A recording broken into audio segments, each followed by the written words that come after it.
அஸ்ஸலாமுஅலைக்கும். Hi friends, Tuesday morning. நான் எங்கே வந்திருக்கேன்னா எங்கள் பெரியப்பா வீட்டுக்கு தான் வந்திருக்கேன். பசங்களுக்கும் லீவு, எங்கள் பெரியப்பாவையும் பார்த்துட்டு போகலாம்னு. எங்கள் அப்பா கூட பிறந்தவங்க.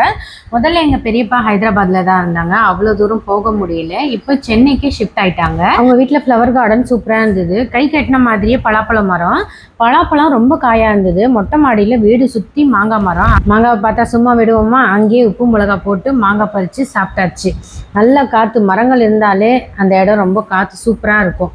என் பொண்ணு டைட்டானிக் மாதிரி போஸ் கொடுத்துட்டு இருந்தா, நான் வீடியோ பிடிச்சிட்டேன். வெயில் தாங்க ரொம்ப அதிகமாக இருக்குது. எங்கள் பெரியப்பா வீட்டில் 2 பூனை வளர்க்குறாங்க. அது கூட கொஞ்சம் நேரம் விளையாடிட்டு ஏதாவது நம்ம தூக்கி போட்டால் அது அப்படியே கேட்ச் பிடிச்சிக்குது. எங்கள் பெரியம்மா சிக்கன் பிரியாணி செஞ்சுருந்தாங்க. ஃபிஷ் ஃப்ரை, தயிர் பச்சடி, ஸ்வீட்டுக்கு சேமியா எல்லாமே சாப்பிட்டுட்டு ஜே பேபி மூவி போட்டு பார்த்துட்டு அங்கேருந்து ஈவினிங் கிளம்பிட்டோம். ஜே பேபி மூவி சூப்பராக இருக்குது. ரியல் ஸ்டோரி, எல்லாரும் பார்க்க வேண்டிய படம். இன்னைக்கான நாள் சூப்பராக போச்சு. அடுத்த vlogல சந்திக்கிறேன். பாய்.